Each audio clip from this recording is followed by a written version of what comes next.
Assalamualaikum warahmatullahi wabarakatuh dan salam sejahtera.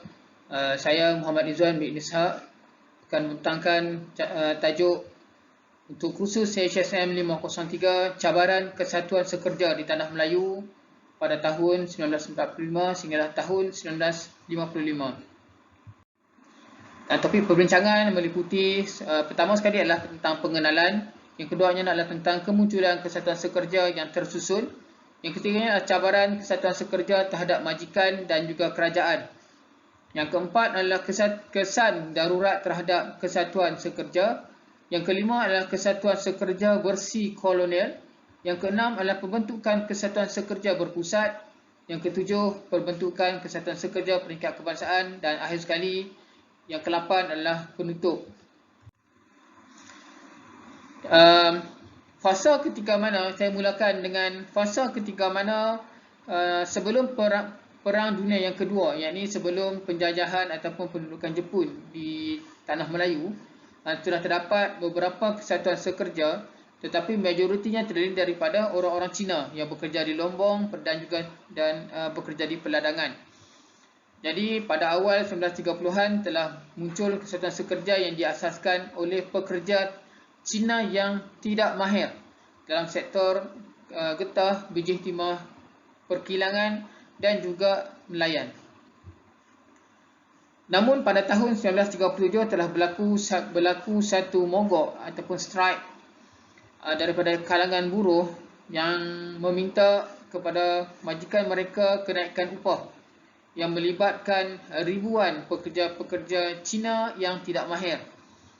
Bila ini berlaku, dia telah membuka mata kepada pihak kerajaan dan juga pihak majikan untuk mencari penyelesaian kepada permintaan golongan buruh ini. Dan pada tahun 1940, Undang-Undang Asas Kesatuan Sekerja dan juga Undang-Undang Asas yang meliputi perhubungan industri telah pun dalam proses untuk dilaksanakan. Tetapi apabila masuk tahun 1941, datangnya Jepun dan menjajah Tanah Melayu menyebabkan undang-undang yang telah dirancang ini tidak dapat dilaksanakan sepenuhnya. Dan pada ketika mana pendudukan Jepun 1942 sehingga 1945, pihak Parti Komunis Malaya telah mengambil kesempatan di atas keadaan yang kucar-kacir dan huru-hara untuk mereka melatih kader-kader daripada kalangan PKM sendiri dan Parti Komunis Malaya sendiri sebagai kader-kader di dalam untuk bersedia masuk ke dalam organisasi-organisasi yang tertentu selepas tamatnya Perang Dunia yang Kedua. Dan sebagaimana yang telah dirancang, apabila tamatnya Perang Dunia yang Kedua, maka kader-kader PKM ini telah bersedia dan mereka mula masuk ke dalam sektor-sektor yang tertentu, termasuklah ke dalam sektor kesatuan sekerja. Dan situasi selepas Perang Dunia yang Kedua ini adalah ekonomi yang lemah, inflasi yang meningkat serta upah buruh yang rendah menyebabkan masyarakat pada ketika itu berada dalam keadaan yang sangat tertekan. Jadi mulalah timbul konflik antara majikan dan juga pekerja, di mana majikan ini cubalah untuk mencari semaksimum mungkin keuntungan, dan juga manakala pekerja pula cuba mencari sesuatu yang memberi kepentingan, yang memberi manfaat kepada kepentingan pekerja ini sendiri. Jadi konflik ini telah menghasilkan ataupun menyebabkan berlakunya mogok pada tahun 1946 dan pada tahun 1947 akibat majikan yang tidak dapat memenuhi tuntutan daripada pekerja untuk menaikkan kadar upah. Jadi pada ketika inilah PKM apabila melihat masyarakat ataupun golongan pekerja pada ketika itu dalam keadaan yang tidak terurus, maka PKM telah mengambil peluang dalam keadaan ketika ini untuk memimpin revolusi ataupun memimpin gerakan pekerja ini dengan meminta kepada majikan, dan mereka berjaya kumpulkan pekerja-pekerja ini untuk mereka gerakkan revolusi mengikut apa yang dikehendaki oleh mereka. Dan PKM juga telah apabila mereka kader-kader mereka ni berjaya masuk ke dalam sektor-sektor yang tertentu, termasuklah kesatuan sekerja, mereka berjaya menubuhkan kesatuan sekerja yang disebut sebagai General Labour Union. Kemudian mereka gabungkan satu Malaysia yang disebut sebagai Pan Malayan General Labour Union ataupun PMGLU, yang kemudiannya diubah kepada PMFTU ataupun Pan Malaya Federation Trade Union, yang mana PMFTU ini adalah sangat berpengaruh bukan sahaja di dalam negara, bahkan juga di luar negara. Okey, topik yang kedua adalah kemunculan kesatuan sekerja yang tersusun. Apabila berlakunya kekacauan selepas mana Perang Dunia yang kedua, kekacauan berlaku, maka ketika itulah munculnya kader-kader yang telah dilatih oleh PKM ketika mana Perang Dunia yang kedua itu, maka mereka muncul menjadi pemimpin-pemimpin untuk memperjuangkan isu-isu pekerja pada ketika itu. Antaranya adalah tentang kadar upah yang rendah dan juga mengenai persekitaran kerja yang lebih baik untuk supaya sesuai ataupun selesa kepada pekerja untuk melakukan kerja. Dan pimpinan ini yang telah dilatih, yang telah diberikan pengalaman lahir pada ketika selepas perang, maka mereka inilah yang membantu dan juga membimbing masyarakat ataupun golongan pekerja pada ketika itu. Dan mereka inilah berkarisma, berpendidikan, dan malahan mereka ni juga ada pengalaman sedikit sebanyak di dalam politik. Dan antara yang juga yang berlaku selepas Perang Dunia yang kedua ini adalah penyertaan daripada kepimpinan Cina agak kurang, kan? Kerana apabila mereka selepas tamatnya Perang Dunia yang kedua, kebanyakan daripada golongan-golongan buruh Cina yang sebelum perang, mereka adalah golongan-golongan buruh. Selepas perang, mereka telah berubah menjadi pedagang ataupun menjadi yang terlibat dengan bisnes. Jadi mereka mula untuk melepaskan tanggungjawab ataupun perhatian mereka kepada urusan pekerja ataupun buruh ini. Jadi mereka punya penyertaan daripada orang Cina sendiri agak kurang selepas Perang Dunia yang kedua. Dan pada ketika itu juga ada parti politik daripada kaum Melayu yang juga cenderung kepada PKM, iaitu untuk memperjuangkan kemerdekaan. Jadi mempunyai aspirasi yang sama dengan PKM, iaitu MNP dan juga API. Jadi mereka ini pun sama-sama dengan PKM, dan ada sebahagian daripada pimpinan MNP juga terlibat menjadi pimpinan di dalam kesatuan sekerja. Dan kesatuan sekerja yang dominan pada ketika itu adalah GLU, General Labour Union, yang mana mereka ini dalam GLU ini mereka menggabungkan pelbagai industri dan juga pelbagai sektor yang disebut sebagai Pan Malayan General Labour Union, yang menggabungkan keseluruhan industri dan sektor di seluruh tanah Melayu, yang kemudian diubah menjadi PMFTU. Dan PKM ini, sebagaimana mereka pun dah mula untuk masuk ke dalam kesatuan sekerja, maka mereka memanfaatkan pekerja-pekerja yang bernaung di bawah GLU ini untuk mendapatkan sokongan daripada buruh untuk menggerakkan revolusi. Yang mereka menggerakkan revolusi untuk menuntut kemerdekaan daripada kerajaan kolonial pada ketika itu. Jadi PKM ini memain peranan dalam GLU untuk bersemuka ataupun berinteraksi dengan majikan, yang mana pada ketika itu wujud majikan-majikan yang memang menguntungkan, memfokuskan kepada keuntungan sehingga mengabaikan kebajikan pekerja itu sendiri, dari sudut gaji, daripada sudut kawasan pekerjaan, daripada sudut kebajikan, banyak benda yang terabai daripada kalangan pekerja itu sendiri. Jadi bila mana PKM ni dipimpin ataupun GLU ni dipimpin oleh kader PKM yang berpengalaman, yang berkarisma, yang mempunyai hala tuju yang jelas. Jadi mereka wujud dalam pertubuhan ataupun kesatuan sekerja yang tersusun ataupun organized. Jadi mereka dengan cara kerja mereka yang cantik ini ataupun yang baik ini, mereka berjaya mewujudkan cawangan-cawangan GLU di seluruh tanah Melayu pada ketika itu. Dan setiap negeri disebut sebagai Federation Trade Union, maka setiap negeri ini diuruskan oleh FTU, yang mana di bawah FTU ini terdiri daripada gabungan-gabungan kesatuan sekerja yang lain yang kecil-kecil bergabung membentuk FTU untuk setiap negeri. Kemudian dalam FTU ini ada dipilih daripada setiap FTU, maka mereka ini akan membentuk majlis pelaksana ataupun executive council untuk melaksanakan segala polisi-polisi yang telah dikeluarkan oleh PMFTU.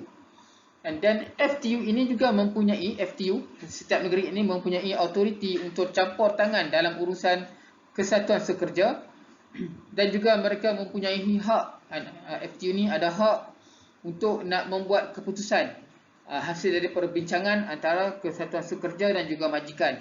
Jadi mereka ada kuasa yang agak tinggi untuk membuat keputusan dan juga untuk melaksanakan polisi yang telah ditetapkan.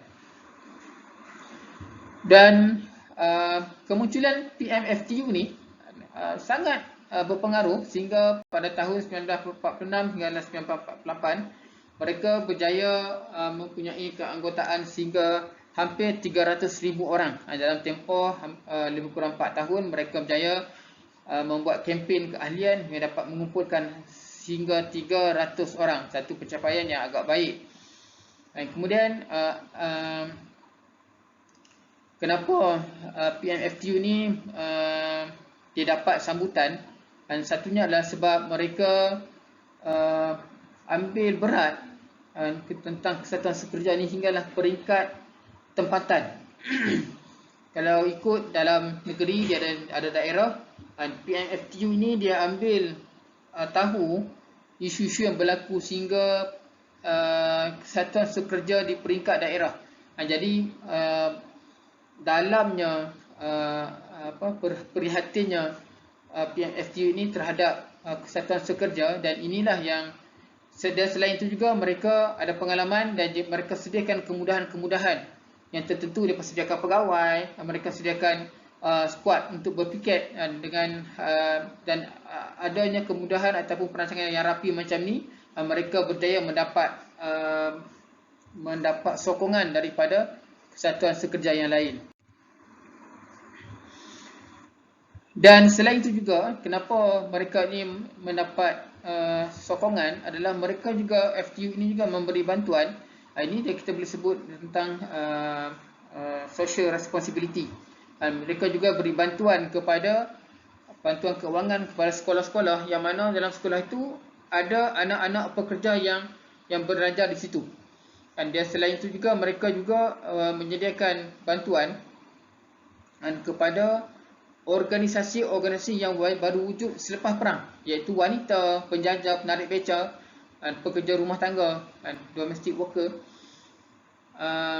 Mereka ni baru muncul dalam keadaan yang tidak ada pengalaman bagaimana untuk menguruskan organisasi. Jadi FTU ni turun bantu kumpulan-kumpulan ini untuk mewujudkan sebuah organisasi. Maka mereka beri bimbingan, mereka bagi latihan supaya kesatuan sekerja untuk wanita, penjajah, penarik beca semua ni dapat diuruskan dengan baik. Antara yang telah dibantu oleh FTU ni adalah Ipoh Domestic Servant Association dan juga Kinta Female Workers Mutual Aid Association. Dan ini antara contoh dua pertubuhan ataupun dua kesatuan sekerja yang dibantu oleh FTU. Dan PMFTU juga cuba untuk mengambil langkah yang lebih jauh, iaitu dengan menggesa pihak UMNO dan juga pihak kerajaan pada ketika itu untuk mengambil kira perubahan sosial dan juga ekonomi golongan pekerja. supaya dimasukkan ke dalam kertas cadangan untuk penubuhan persekutuan pada ketika itu. Maka kita dapat lihat PMFTU ni juga selain daripada mereka bantu golongan kesatuan sekerja ni, mereka juga cuba cari ruang-ruang dalam sudut politik bagaimana untuk membantu meningkatkan taraf ekonomi pekerja-pekerja yang bernaung di bawah PMFTU. Dan mereka juga, gesaan-gesaan mereka ini, mereka juga masukkan ke dalam media massa yang ada pada ketika itu, yang antaranya adalah Demokrat, Vanguard dan The Voice of People. Jadi dengan menggunakan media massa ini, jadi semakin tersebar luas gesaan mereka, dan masyarakat pekerja nampak kerja yang telah dibuat, komitmen yang telah diberikan oleh pimpinan PMFTU ini. Dan pada pandangan PMFTU ini, kemajuan ekonomi golongan pekerja mesti bergerak serentak dengan kemajuan negara, kemajuan ekonomi, dan ini dapat diperolehi ataupun dapat dijayakan dengan jalan politik. Sebab itulah mereka cuba menggesa kerajaan, dan juga pihak UMNO yang ada pada ketika itu, yang mula dominan dalam sektor politik pada ketika itu, supaya melihat tentang kebajikan dan juga pembangunan pekerja. Okey, ringkasnya apa yang telah berjaya dibina oleh PMFTU pada ketika itu adalah mereka memperjuangkan isu-isu yang berkaitan dengan isu sosioekonomi seperti kenaikan harga barang, pembayaran upah yang rendah, keengganan majikan untuk mendengar keluhan pekerja, serta kesedaran pekerja mengenai hak. Jadi mereka ambil tahu tentang isu-isu yang berkaitan dengan pekerja, dan inilah sebenarnya yang menyebabkan pekerja meletakkan mereka ni sebagai tempat untuk bergantung harap. Dan kemudian juga kenyataan yang telah dibuat oleh Setiausaha PMFTU, iaitu LAMSWI, sebagai kesatuan kerja yang memenuhi PMFTU ni untuk muncul sebagai satu kesatuan sekerja yang memenuhi aspirasi golongan pekerja dengan menyelesaikan pertikaian dan juga menyediakan keperluan sosial untuk mereka ini. Apa juga masalah yang berlaku antara mereka dan juga majikan, antara pekerja dan juga majikan, apa juga yang berlaku tentang kebajikan pekerja, maka mereka ini mengambil perhatian dan membantu dari sudut ataupun dalam sedaya upaya yang mungkin. Kemudian kenyataan daripada LAMSWI ini juga mengatakan bahawa kalaulah ada tindakan daripada pihak kolonial yang mungkin tidak selesa dengan gerak kerja yang dibuat oleh PMFTU ni, mereka ni kadang-kadang mereka lah juga menggerakkan mogok, mereka jugalah yang membantah ataupun melawan keputusan yang telah dibuat oleh majikan. Kalaulah ada tindakan mereka ini menyebabkan pihak kerajaan ataupun pihak majikan tidak selesa dan cuba mengambil tindakan terhadap kepimpinan PMFTU ini, maka dia mengingatkan bahawa bencana yang besar yang akan muncul. Mereka akan boleh menggerakkan 300,000 ahli-ahli yang bernaung di bawah PMFTU ini untuk menuntut keadilan daripada kerajaan dan juga pihak majikan itu sendiri. Dan PMFTU ini juga dia bukan sekadar ada pengaruh di dalam negeri, tapi mereka juga ada pengaruh di luar negara, dalam dua negara, di mana ketika persidangan dunia pertubuhan kesatuan sekerja ini, dan PMFTU ini diberi peluang untuk bercakap isu-isu yang berlaku di Malaya pada ketika itu, di tanah Melayu pada ketika itu. Dan ini telah membuka mata pihak-pihak luar tentang kredibiliti pimpinan PMFTU pada ketika itu. Okey, tajuk yang ketiga adalah cabaran kesatuan sekerja terhadap majikan dan kerajaan.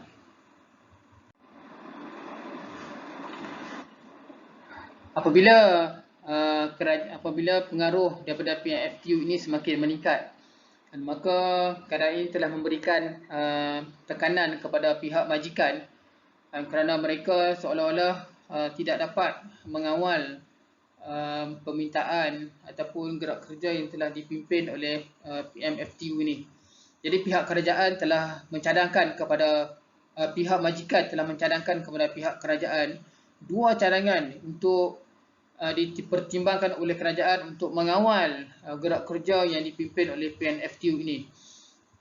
Cadangan yang pertama adalah mereka meminta supaya kerajaan mengambil tindakan sama ada menangkap ataupun membuang negeri pimpinan-pimpinan daripada PNFTU ini, yang mana difahami dan diketahui mereka ni adalah pimpinan daripada PKM. Jadi pihak majikan mengatakan bahawa mereka inilah kumpulan yang memperjuangkan revolusi menuntut kemerdekaan. Jadi mereka ini patut ditangkap dan dikenakan tindakan.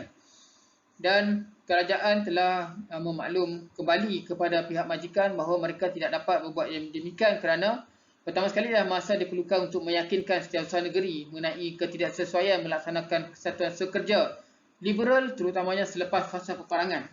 Dan masa yang tidak sesuai, yang keduanya adalah pengaruh PMFTU yang sangat kuat. Dan kalau dibuat tindakan, maka sebagaimana yang disebut oleh Lam Swee yang saya sebutkan sebentar tadi, akan ada tindakan mogok ataupun tunjuk perasaan yang besar-besaran dibuat oleh pekerja pada ketika itu. Yang pertama yang tidak dapat dilaksanakan, maka carangan mereka yang kedua adalah untuk menubuhkan kesatuan di kalangan majikan itu sendiri.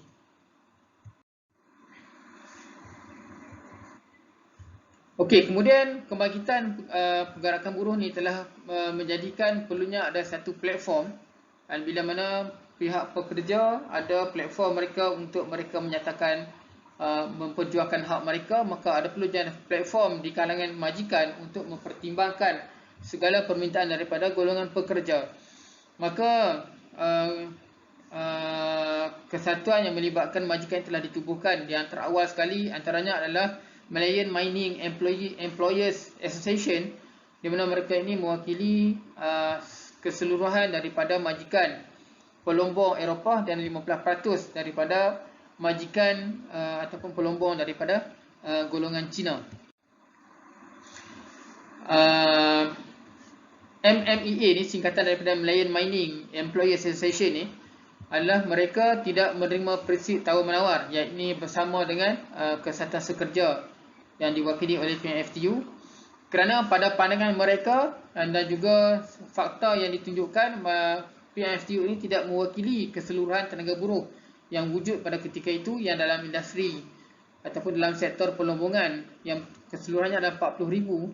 Jadi tak ramai ataupun yang berada di bawah PNFTU ini tak ramai, di bawah PNFTU ini tak ramai. Jadi MMEA merasakan dia ni bukanlah satu pihak yang boleh dibuat ataupun dibuat perbincangan untuk isu-isu melibatkan kepentingan majikan dan juga pekerja. Dan juga ketika itu juga di hujung-hujungnya adalah bila mana di hujung berdekatan dengan fasa darurat, dan ramai daripada pimpinan daripada PNFTU sendiri dah melarikan diri ke dalam hutan kerana mereka ini membawa ideologi daripada komunis. Jadi peluang ini nampak seolah-olah ada ruang yang besar MMEA ini untuk nak mengawal keadaan. Jadi mereka ada seolah ada kuasa yang lebih kuat berbanding dengan kesatuan sekerja, maka mereka menetapkan kadar upah sepihak sahaja. Dan kemudian tidak ada mereka juga cuba untuk counter ataupun buat tindakan yang lain supaya tidak ada tindakan daripada pihak sekerja. Walaupun nampak macam agak berat sebelah, tetapi mereka bila mana ada tuntutan, mereka akan naikkan gaji pekerja dari semasa ke semasa bergantung pada keadaan. Jadi ini menyebabkan tidak ada tunjuk perasaan ataupun mogok daripada golongan pekerja yang secara besar-besaran yang boleh menggugat perniagaan majikan. Bagaimanapun tindakan daripada majikan Cina agak berlainan yang akan saya kongsikan sebentar lagi. Kemudian juga MMEA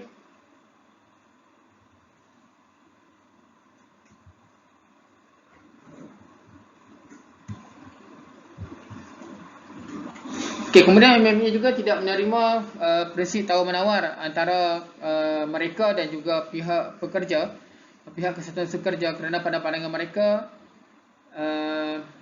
pihak pekerja tidak mewakili keseluruhan daripada tenaga buruh yang ada dalam sektor pelombongan. Okey, jadi pihak MBA menetapkan beberapa perkara termasuklah kadar upah secara sepihak saja dan tidak ada tindakan yang dibuat oleh pihak pekerja ataupun kesatuan sekerja yang boleh menggugat perniagaan majikan kerana mereka bila berlakunya tunjuk perasaan ataupun pertikaian, mereka akan naikkan gaji ataupun memberikan beberapa faedah-faedah sehingga menyebabkan pihak pekerja menangguhkan perancangan untuk mereka menuntut keadilan yang lebih banyak daripada pihak majikan. Itu bagi sektor perlombongan. Bagi sektor pertanian, okey, Kesatuan Sekerja Pertubuhan Kesatuan Sekerja Majikan ni mereka telah menubuhkan Malayan Planting Industries of Employers Association, MPIEA, dan mereka ini mewakili hampir 48% daripada kawasan pertanian yang wujud di Tanah Melayu pada ketika itu. Dan mereka ini mempunyai kuasa untuk berunding dengan pihak Kesatuan Sekerja, termasuk menetapkan upah yang diberikan kepada pekerja. Dan setiap keputusan mereka yang buat, jadi pihak ini memudahkan pihak majikan untuk berunding dengan pekerja. Ada masalah jam, jadi pihak majikan akan merujuk kepada MPIEA dan apa juga polisi ataupun apa juga keputusan telah dibuat, maka mereka terus laksanakan di peringkat kawasan kerja. Jadi menyebabkan majikan rasa selesa dan mudah untuk berinteraksi dengan pekerja mereka sendiri. Jadi tindakan ini telah memberikan MPIA sebuah organisasi yang dipercayai oleh majikan untuk mewakili mereka dalam hal-hal yang bersangkutan dengan isu-isu pekerja. Okey, berlainan pula dengan majikan Cina. Mereka mempunyai kaedah berunding dengan Kesatuan Buruh dengan cara mereka. Jadi pihak majikan Cina ni, mereka ni terdiri daripada pedagang kontraktor yang mempunyai hubungan yang baik dengan Parti Kuomintang.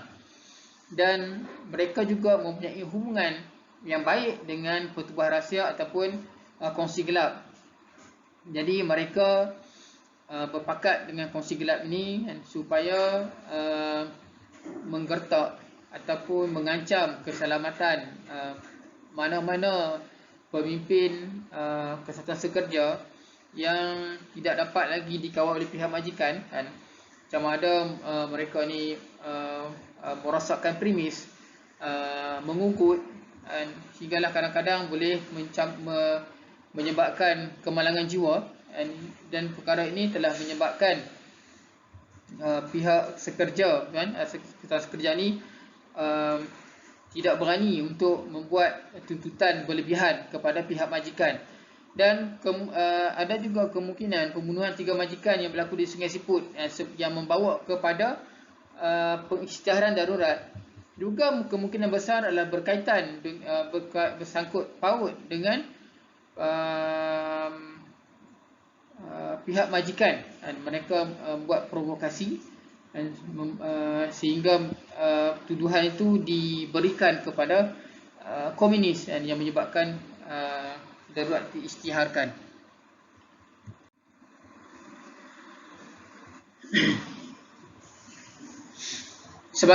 Dan bila mana ini berlaku, setelah bila mana darurat diisytiharkan dan juga pengaruh PMFTU mula menurun dengan tindakan-tindakan yang telah dibuat oleh majikan-majikan dengan mereka menubuhkan Kesatuan Sekerja Majikan, maka mereka seolah-olah ada satu kuasa yang baru yang mereka boleh mengawal permintaan daripada pihak Kesatuan Sekerja yang mewakili buruh. Jadi menyebabkan sedikit sebanyak pengaruh PMFTU ini menurun daripada kalangan pekerja. Jadi kerajaan mula nampak isu ini, perlunya ada satu Kesatuan Sekerja, tetapi Kesatuan Sekerja yang demokratik, yang mana yang pro kerajaan, yang berlaku di dalamnya pemilihan-pemilihan dan juga keputusan-keputusan dibuat secara bersama. Jadi mereka nampak perlunya ada satu alternatif lain untuk menggantikan PMFTU.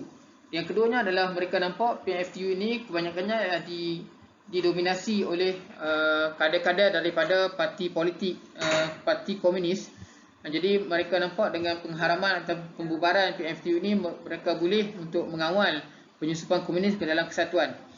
Dan juga antara lain adalah kerajaan juga melarang Kesatuan Sekerja ini terlibat dengan gerakan politik, termasuklah dengan memberi bantuan kewangan kepada ahli-ahli politik, terutamanya yang melibatkan yang bertentangan dengan kerajaan. Dan akaun kesatuan juga akan dipantau secara berkala daripada auditor ataupun juru audit yang telah dilantik oleh pihak kerajaan. Okey. Tajuk yang seterusnya adalah kesan darurat terhadap Kesatuan Sekerja. Bila mana darurat diisytiharkan, maka peranan PMFTU telah berakhir sama sekali, dan yang tinggal hanyalah Kesatuan Sekerja yang ditajuk oleh kerajaan. Kemudian orang Cina start untuk tarik diri daripada kesatuan, mengenai mana-mana kesatuan, dan hanya tinggal adalah yang Kesatuan Sekerja yang dipimpin oleh orang-orang India. Dan yang mana Kesatuan Sekerja ini selepasnya PMFTU ini telah dibubarkan, mereka ni seolah terkotak-kanting yang memerlukan bantuan daripada sudut kepimpinan, dan ada sebahagian daripada pemimpin yang telah lari ke dalam hutan kerana mereka membawa ideologi komunis, dan juga mereka perlukan bantuan daripada sudut kewangan. Keadaan ini agak susah untuk menggabungkan persatuan, dan untuk nak wujudkan Kesatuan Sekerja yang baru agak susah, sebab akan wujud persaingan daripada kalangan Kesatuan Sekerja yang telah wujud sebelum ini, siapa yang nak jadi pemimpin, siapa nak pegang jawatan. Jadi itu antara konflik yang timbul daripada kalangan Kesatuan Sekerja itu sendiri. Dan juga bila mana darurat ni diisytiharkan, aktiviti Kesatuan Sekerja ni seolah-olah macam terhenti. Macam dia tak boleh nak bergerak laju, dan seolah ada kerana tindakan ataupun polisi yang telah dibuat oleh kerajaan untuk membendung ancaman ataupun penyusupan pihak komunis. Okey, dan pada ketika itu juga ketika fasa darurat ni juga, kerajaan mula untuk memberi perhatian secara dekat kepada setiap Kesatuan Sekerja bagi mengelakkan mana-mana kebangkitan komunis yang akan menyusup masuk ke dalam Kesatuan Sekerja. Dan disebabkan PKM majoritinya adalah kaum Cina, jadi sehingga beberapa ketika selepas darurat, tidak ada sebarang Kesatuan Sekerja yang berasaskan kepada kaum Cina yang dibenarkan untuk ditubuhkan. Dan orang-orang Cina boleh menyertai Kesatuan Sekerja yang telah wujud, yang mana pada ketika itu majoritinya dipimpin oleh orang-orang India. Dan Kesatuan Sekerja yang ada pada ketika itu yang dipimpin oleh orang India itu mula mendapat perhatian kerajaan, dan mereka dilatih untuk mengendalikan ataupun menguruskan organisasi Kesatuan Sekerja dengan lebih baik. Okey, kemudian apabila berlakunya pembubaran PMFTU, ada beberapa kawasan-kawasan yang sebelum ini aktif berpersatuan ataupun aktif digerakkan oleh PMFTU terhenti serta-merta. Umpamanya seperti di Tanjung Malim yang sebelum ni adalah kubu kuat PMFTU. Bila mana berlakunya darurat, maka tidak ada sebarang aktiviti yang dilakukan. Walaupun ada dua persatuan yang aktif pada ketika itu, Perak Estate Employees Union dan juga Plantation Workers Union of Malaya, yang sebelum ni yang main peranan.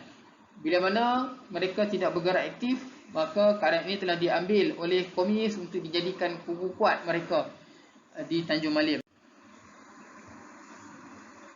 Dan pihak kerajaan, pihak majikan, apabila berlakunya selepas darurat ni, jadi pihak majikan mula menyalahkan kerajaan kerana membenarkan pertubuhan Kesatuan Sekerja ni seperti mana yang digerakkan oleh PMFTU, dalam keadaan didominasikan oleh tim PKM, sehingga yang lain-lain itu ikut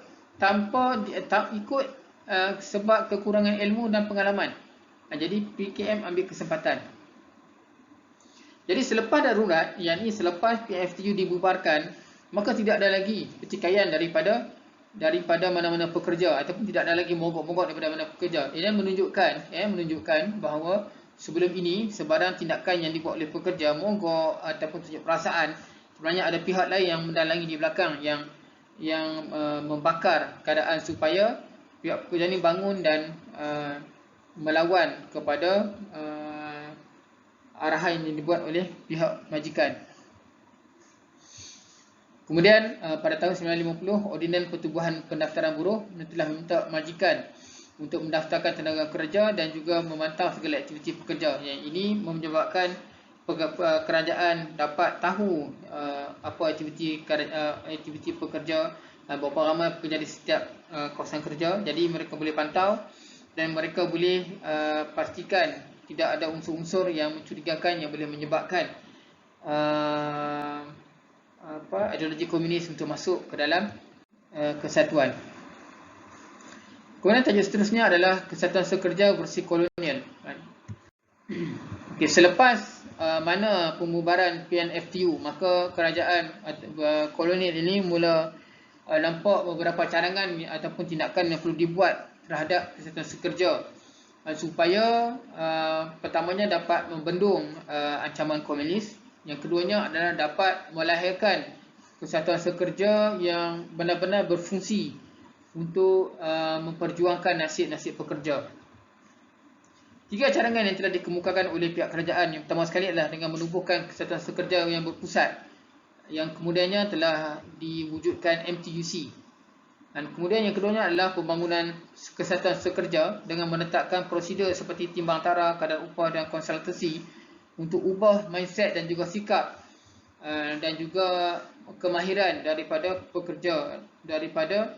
pekerja yang menganggotai Kesatuan Sekerja ataupun yang menguruskan Kesatuan Sekerja. Yang ketiganya adalah penggabungan Kesatuan Sekerja yang kecil kepada peringkat kebangsaan. Ini melibatkan sektor-sektor perlombongan, getah dan juga pengangkutan. Jadi ketiga cadangan ini telah dibuat supaya kerajaan dapat memantau dan juga memberikan bimbingan terhadap Kesatuan Sekerja. Dan selain itu juga, antara kepentingan untuk mewujudkan Kesatuan Sekerja ini adalah bagi menghadapi tohmahan daripada masyarakat luar terhadap pembubaran PMFTU. Jadi ada pihak-pihak seperti British Trade Union dan WFDY yang ini berkaitan dengan buruh belia, dan bahkan kerajaan juga di Australia dan juga di Britain juga mula mengkritik kerajaan kerajaan kolonial pada ketika itu di atas pembubaran PMFTU. Maka apa yang mereka kata adalah seolah-olah kerajaan ini cuba untuk menghadkan pergerakan ataupun aktiviti Kesatuan Sekerja. Seolah kerajaan ini takut ataupun kerajaan ini tidak ada kemampuan untuk nak uruskan. Jadi cara yang paling mudah adalah dengan mengharamkan. Ini yang telah ditimbulkan oleh kritikan pihak-pihak luar. Dan kritikan ini bertambah kuat apabila kerajaan menetapkan hukuman mati ke atas Presiden PNFTU, S.A. Ganapati. Bila mana diletakkan hukuman ni, lagilah kerajaan akan nampak, pihak luar akan nampak kerajaan ini cuba nak kontrol Kesatuan Sekerja, kawan Kesatuan Sekerja dengan mengharamkan dan juga mengenakan hukuman mati kepada pimpinannya.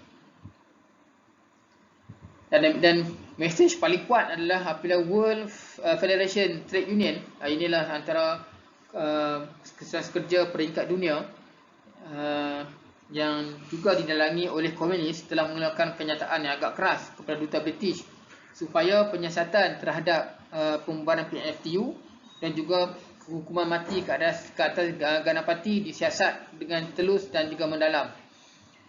Dan situasi ini juga telah menarik perhatian International Labour Office, dan mereka mula menubuhkan Committee of Redressation untuk menyiasat apa yang telah berlaku di Tanah Melayu pada ketika itu. Oleh kerana kerajaan British pada ketika itu telah menandatangani ratifikasi Right Association of Convention 1947. Jadi sepatutnya tidak ada masalah untuk mana-mana pertubuhan bergerak bebas ataupun aktif. Jadi itulah yang menyebabkan pihak-pihak luar mula membantah apabila PMFTU diharamkan. Jadi pihak British ataupun kerajaan kolonial pada ketika itu mengatakan bahawa pembubaran PMFTU ini bukanlah disebabkan kerajaan takut ataupun kerajaan ada agenda lain, tetapi mereka nampak sebab PMFTU ini mula didalangi oleh komunis yang ada agenda untuk nak jatuhkan kerajaan dengan cara revolusi. Hal itulah menyebabkan mereka ini ataupun PMFTU ini dibubarkan. Dan juga hukuman mati yang telah dikenakan ke atas SA Ganapati ini bukan disebabkan dia pimpinan PMFTU, tetapi kerana dia telah ditangkap ketika memiliki dan membawa senjata api secara haram. Dan juga bila telah dikaitkan bersebahat dengan pengganas pada ketika itu. Okay, bagi memulihkan keadaan ini, maka pihak kerajaan telah merancang untuk mewujudkan semula kesihatan sekerja yang boleh mendukung matlamat asal, iaitu memperjuangkan isu-isu yang berkaitan dengan pekerja. Berikutan dengan perang dingin yang berlaku antara pihak Barat dan juga pihak Soviet Union yang mana mereka ini menganut ideologi komunis, maka pihak pro-demokratik telah membuat keputusan untuk tarik diri daripada WFTU, World Federation Trade Union, dan mereka menubuhkan ICFTU, International Convention Federation of Trade Union, dengan harapan adalah untuk memastikan tidak ada gangguan daripada pihak komunis. Jadi pada 1949, Persidangan Ketua-Ketua Persidangan telah sebelah suara bersetuju untuk menggalakkan pembangunan kesihatan sekerja dengan memantapkan ataupun menggerakkan ICFTU ini. Jadi antara resolusi daripada persidangan tersebut yang telah mereka persetujui, pertama sekali adalah pihak kerajaan perlu menyediakan premis kepada pihak kesatuan. Yang keduanya adalah mewujudkan tabung simpanan pekerja ataupun provident fund untuk pekerja selepas mereka bersara. Dan kemudian pihak kerajaan juga perlu menyediakan kelas-kelas latihan pada hujung minggu untuk melatih mengenai pengurusan dan juga melatih kader-kader yang pro kerajaan. Jadi inilah antara resolusi yang telah dipersetujui dalam persidangan Ketua-Ketua Pesuruhjaya pada tahun 1949. Okey, kemudian adalah pembentukan Kesatuan Sekerja Berpusat. Okey, bagi memerangi agenda komunis yang sebelumnya digerakkan oleh PMFTU, maka pihak kerajaan perlu mewujudkan satu lagi entiti lain yang sama dengan PMFTU yang dapat menggerakkan kesatuan sekerja secara berpusat. Ini juga memudahkan pihak pemantau seperti polis dan juga pihak keselamatan untuk melihat tindakan ataupun aktiviti yang dilakukan oleh pihak kesatuan. Jadi antara perkara yang telah menjadi perhatian utama pihak kerajaan untuk menubuhkan kesatuan sekerja berpusat ini adalah pertama sekali adalah concern pihak kerajaan untuk nak menubuhkan kesatuan sekerja berpusat ni. Antara concern ataupun isu utama adalah bagaimanakah dengan keadaan kesihatan sekerja dan kepimpinan yang ada pada ketika itu. Siapa yang perlu dijadikan kepimpinan pusat, siapa yang perlu di kepimpinan tempat-tempat tertentu. Ini juga menjadi isu untuk disusun oleh pihak kerajaan. Yang keduanya adalah struktur dan organisasi pertubuhan sekerja yang baru yang nak tubuhkan, iaitu MTUC. Dan kemudian adalah bagaimana mereka nak membentuk kesihatan sekerja ataupun hubungan kesihatan sekerja dengan pihak luar. Dan ini ada tiga perkara yang mereka perlu tekankan supaya mencapai matlamat penubuhan kesihatan sekerja. Kemudian apabila mereka merancang untuk menubuhkan MTUC, maka inilah antara peranan-peranan yang perlu dimainkan oleh MTUC. Pertama sekali adalah menjadi pertubuhan bukan politik, tidak mempunyai hubungan dengan parti politik, dan tidak ada dana-dana yang akan disalurkan kepada gerakan-gerakan yang bersifat politik. Yang kemudiannya adalah fungsi MTUC lah untuk sebagai konsultasi ataupun penasihat kepada pekerja. Mereka tidak boleh campur tangan dalam urusan kesihatan sekerja sebagaimana yang dulu dibuat oleh PMFTU. Sekarang ni mereka hanya boleh bagi nasihat dan juga mereka boleh bagi bimbingan bagaimana untuk menjalankan atau menguruskan kesihatan sekerja, tapi tak boleh campur tangan dalam urusan kesihatan sekerja, apatah lagi yang berkaitan dengan majikan. Jadi sebab itulah MTUC ini tidak didaftarkan di bawah Ordinan Kesihatan Sekerja, tetapi mereka mendaftarkan MTUC ini di bawah Ordinan Pertubuhan Persatuan. Jadi inilah, jadi persatuan dia tak samalah bila mana didaftarkan di bawah persatuan maka dia kena berperanan seperti persatuan. Dia tindakan dia tak boleh lebih sama dengan keadaan parti politik. Okey, kemudian adalah hubungan dengan pihak luar. Jadi hubungan MTUC dengan pihak luar ini adalah mengadakan hubungan secara bersekutu, affiliate ataupun penggabungan. Antaranya adalah CFTU untuk mengelakkan penyusupan daripada WFTU yang berideologikan komunis. Kemudian apabila tidak ada CFTU itu belum lagi didaftarkan secara rasmi ataupun secara sah, maka antara trade union ataupun kesihatan sekerja yang aktif, yang pro kepada demokratik ini adalah British Trade Union Congress, BTUC. Jadi hubungan antara MTUC dan BTUC ini terjalin, dapat memastikan bimbingan dan juga bimbingan tentang pengurusan dapat berjalan dengan baik, dan pada masa sama juga mereka dapat membersihkan kembali nama kerajaan kolonial pada ketika itu di Tanah Melayu kerana telah tercalar akibat pengharaman ataupun pembubaran PNFTU yang dapat kritikan secara luas daripada masyarakat dunia sebelum itu. Okey, pembentukan kesihatan sekerja peringkat kebangsaan. Okey, bila mana darurat diisytiharkan, banyak masalah yang terjadi yang melanda kesatuan sekerja. Antaranya adalah seperti kekurangan dana, macam mana PWM terpaksa pinjam duit daripada ICFTU untuk nak bayar yuran pengurusan dan juga bayar yuran MTUC dan yuran keahlian MTUC. Kemudian tidak ada pimpinan yang ketika itu selepas banyak yang larikan diri ke dalam hutan yang ada ideologi komunis dan juga ada yang telah mati. Dan umpamanya seperti Perak Estate Union, Employee Union, di mana pada ketika itu presiden dan SU adalah orang yang sama. Kemudian berlaku juga pertelingkahan antara kesihatan sekerja, sehingga tidak ada pemantauan daripada pusat ataupun daripada badan yang besar, sehingga menyebabkan kesatuan ini tak ada kuasa langsung. Sebab bila mana mereka bertelingkah, jadi dimanfaatkan oleh majikan, jadi menyebabkan majikan ni tak mau negotiate ataupun berunding dengan kesatuan-kesatuan yang saling bertelingkah antara satu sama lain. Okey, selain itu juga bila mana diisytiharkan darurat, guru-guru pun ataupun pekerja-pekerja lebih cenderung tarik diri daripada terlibat dengan kesatuan. Dan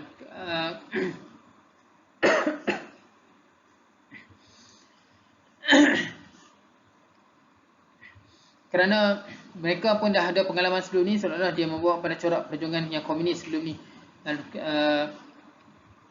membawa perjuangan revolusi menuntut kemerdekaan secara pemberontakan.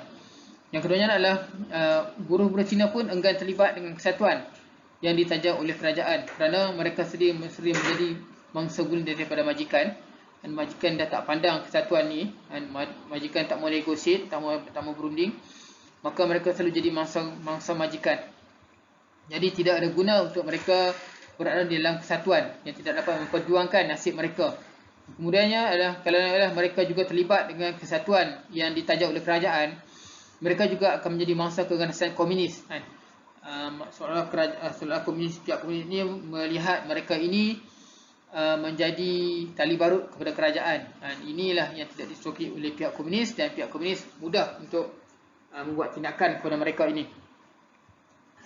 Selain itu juga pihak majikan pun tak nak, seperti MMEA pun tak mau bekerjasama dengan kesatuan kerana pada pandangan mereka tak mewakili pun keseluruhan tenaga kerja yang ada pada ketika itu. dan juga tidak kurangnya wakil daripada pihak kaum Cina, kerana dalam MMA ni ataupun dalam industri pelombongan majoriti pekerja adalah kaum Cina, tetapi dalam kesatuan majoriti ahli dalam kesatuan adalah bukan kaum Cina. Jadi dua alasan ini telah menyebabkan MMA tak mahu bekerjasama dengan kesatuan sekerja yang ada pada ketika itu, yang ini selepas darurat diisytiharkan.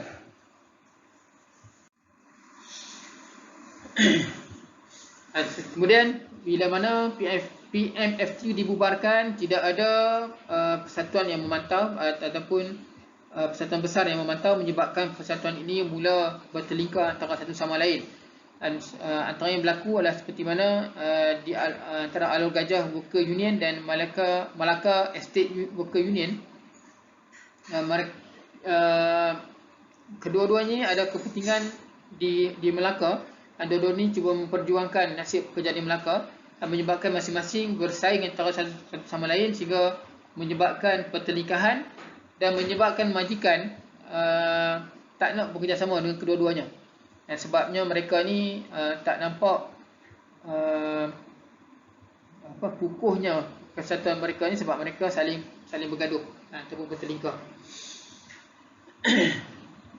Dan keadaan sama juga berlaku kepada sektor pengangkutan, di mana terdapat banyak kesatuan yang mewakili pekerja dalam industri pengangkutan. Banyak kesatuan yang ada orientasi yang sama, tapi di dalam industri yang sama, kan. Jadi pertelingkahan berlaku dan menyebabkan majikan tak nak buat berunding dengan mereka, kan.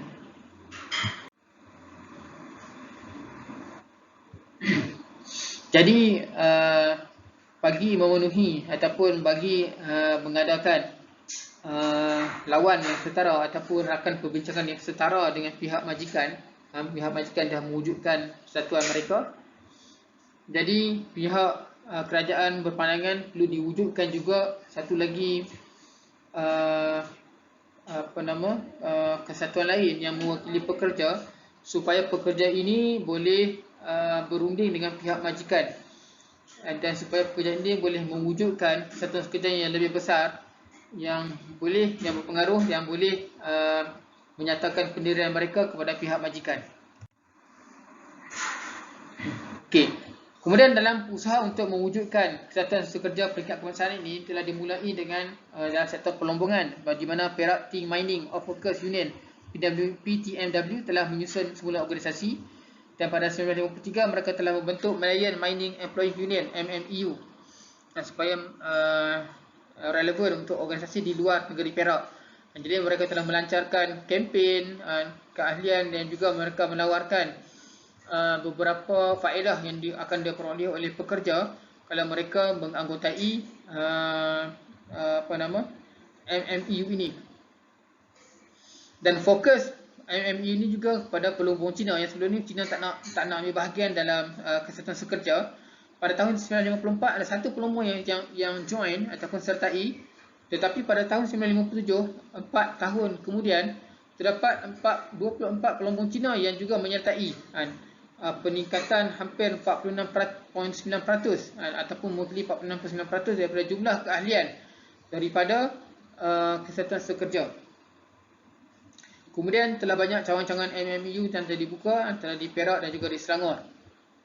Ini menunjukkan bagaimana berkembang pesatnya persatuan apabila mereka mampu untuk membela nasib-nasib pekerja. Kemudian dalam sektor pengangkutan, banyak juga pekerja telah hilang kepercayaan kepada pihak kesatuan, kan? Jadi kerananya pihak kesatuan sebelum ni gagal untuk perjuangkan nasib mereka, dan tidak ada undang-undang ataupun kurangnya undang-undang yang jaga kepentingan mereka. Jadi menyebabkan pihak pekerja rasa tidak ada apa-apa manfaat yang boleh disumbangkan oleh pihak kesatuan kepada pekerja. Dan juga terdapat kesatuan pekerja, pegawai yang menguruskan kesatuan kerja ni, mereka dapat bayaran upah untuk uruskan kesatuan, tapi mereka hanya memperuntukkan sedikit masa untuk kesatuan. Yang lainnya mereka buat adalah lain komitmen, menyebabkan bertambah curiganya ataupun tidak percayanya pekerja kepada pihak kesihatan sekerja. Kemudian untuk atasi masalah ini, masalah pertikaian ataupun perpecahan di kalangan kesihatan sekerja dalam sektor pengangkutan, maka TUA ataupun Trade Union Advisor telah mencadangkan agar diwujudkan penggabungan amalgamation untuk semua kesatuan yang wujud. Dan ia adalah bagi menyelesaikan perselisihan yang wujud di kalangan kesatuan. Tetapi pihak kesatuan ada pandangan lain yang mereka lebih cenderung untuk menubuhkan pertubuhan kesihatan sekerja ni secara persekutuan. Jadi kenapa mereka bercenderung sedemikian? Kerana kalaulah secara berpusat ataupun secara penggabungan, ada kemungkinan mereka akan hilang kepentingan. Tetapi kalaulah secara persekutuan, maka masih lagi dapat mengekalkan kuasa mereka dan mereka berupaya untuk menguruskan kesihatan sekerja sebagaimana sebelum ni. Tetapi TUA ataupun Trade Union Advisor tak yakin kerana mereka ni kekurangan pengalaman dan untuk nak uruskan kesatuan dalam bentuk persekutuan. Jadi sebagaimana yang telah dijangkakan, persekutuan ni telah menjadi ditubuhkan pada November 1954, tapi dia dibubarkan 4 bulan kemudian. Kemudian setelah dibubarkan, sebagaimana yang telah dicadangkan oleh TUA untuk mewujudkan penggabungan peringkat kebangsaan, maka wujudlah National Union of Transport Workers ataupun NUTW. Kemudian selesai sektor pengangkutan, sektor peladangan adalah inisiatif yang telah diambil oleh pemimpin daripada Negeri Sembilan Plantation Workers Union yang telah menukar nama kepada Plantation Workers Union of Malaya, PWM, dan mereka juga telah berjaya mengembangkan cawangan mereka ke Selangor, Johor, Melaka, Perak dan Kedah. Dan tujuan ditubuhkan kesatuan peringkat kebangsaan ini untuk industri peladangan adalah untuk menyatukan semula kesatuan sekerja yang terpecah dan juga lemah, dan juga supaya kesatuan sekerja peringkat kebangsaan ni dia ada platform yang kuat untuk berunding dengan MPIEA yang juga satu pertubuhan majikan yang kuat dan berpengaruh. Jadi perlu ada satu pertubuhan yang berpengaruh untuk sama-sama berunding.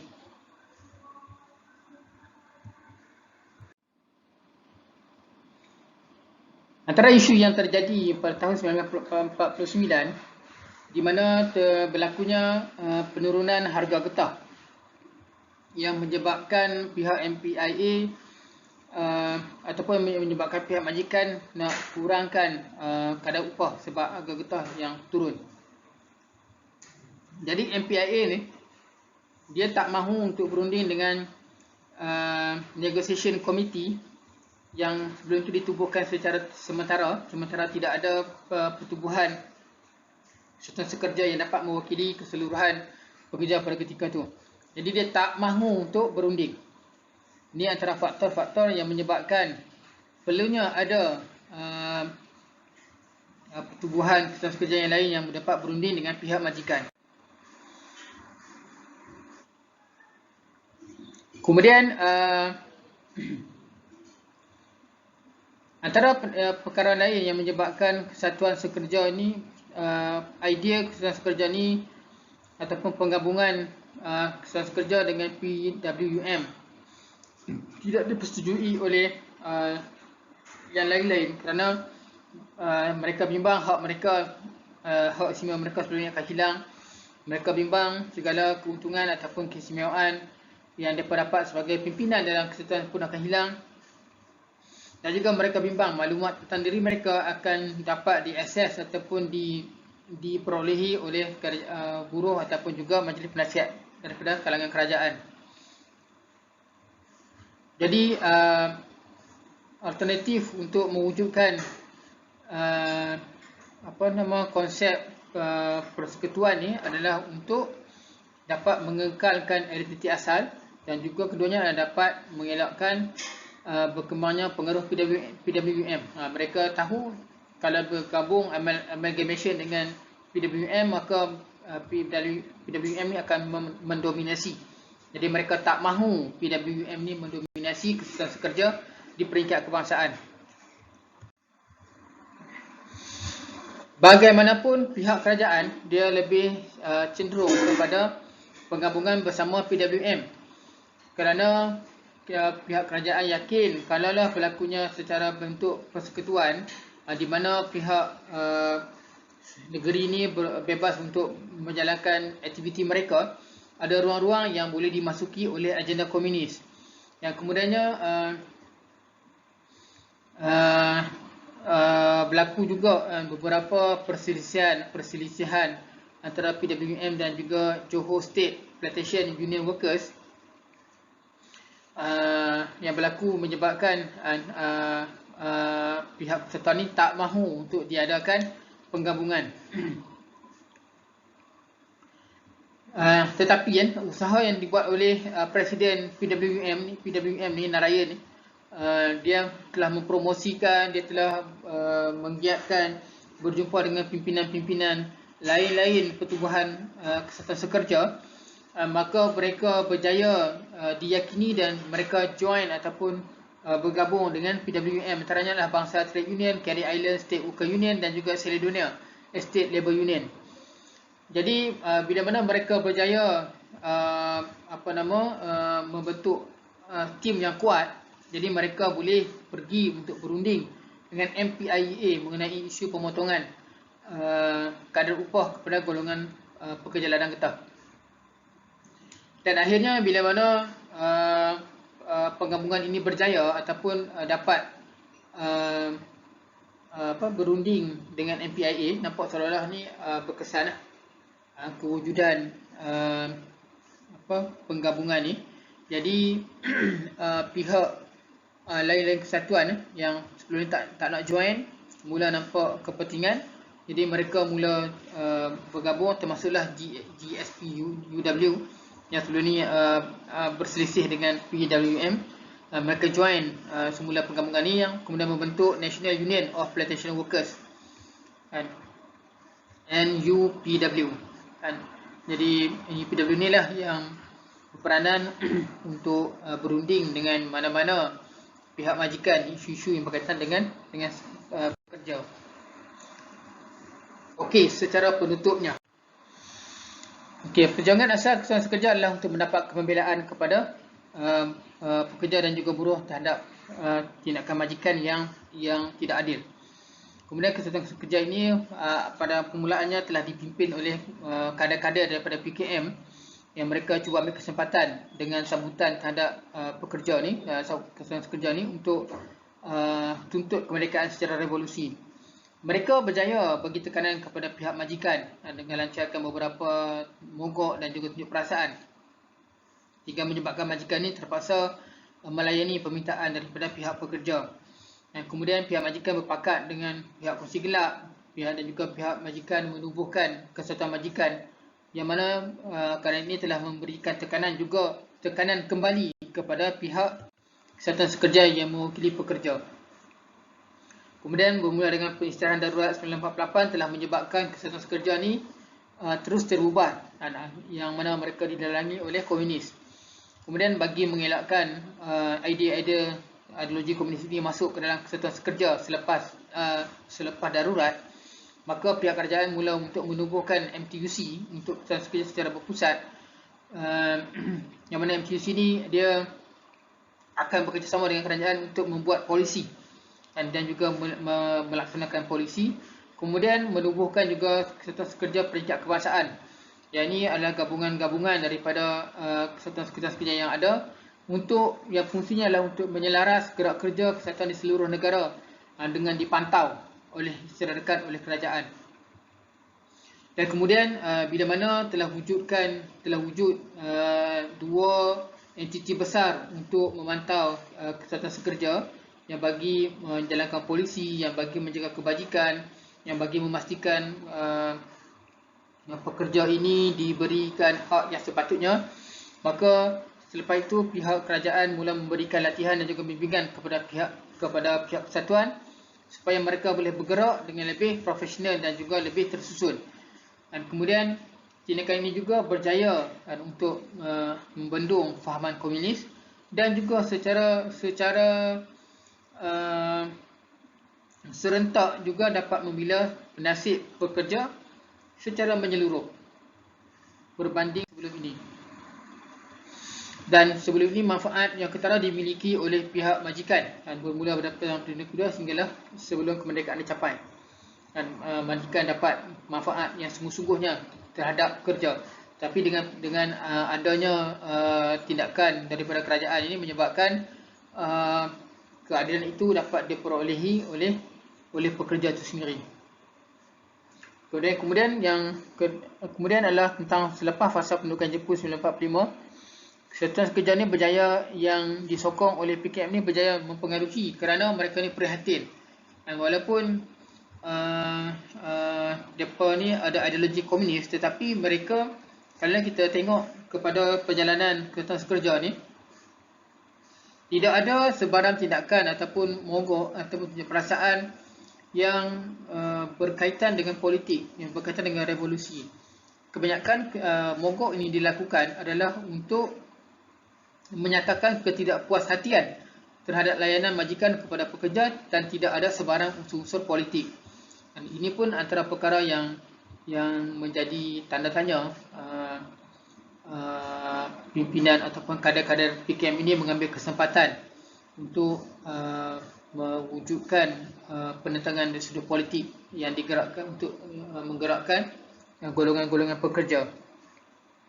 Kemudian juga antara perkara yang mungkin juga menjadi persoalan, mungkin pembunuhan 3 majikan di Sungai Siput itu juga berkaitan dengan perancangan daripada pihak majikan, kerana mereka nampak untuk menghentikan aktiviti daripada PMFTU ini, maka tindakan daripada kerajaan perlu digerakkan, iaitu dengan membunuh 3 majikan Eropah di Sungai Siput, menyebabkan kerajaan mengisytiharkan darurat dan seterusnya dapat mematikan pergerakan PMFTU itu sendiri. Jadi sekadar itu untuk pembentangan perkongsian mengenai perkembangan ataupun keadaan kesatuan sekerja di tanah Melayu bermula pada tahun 1945 hingga tahun 1955. Dengan itu terima kasih dan mohon maaf di atas segala kesilapan dan kekurangan. Assalamualaikum.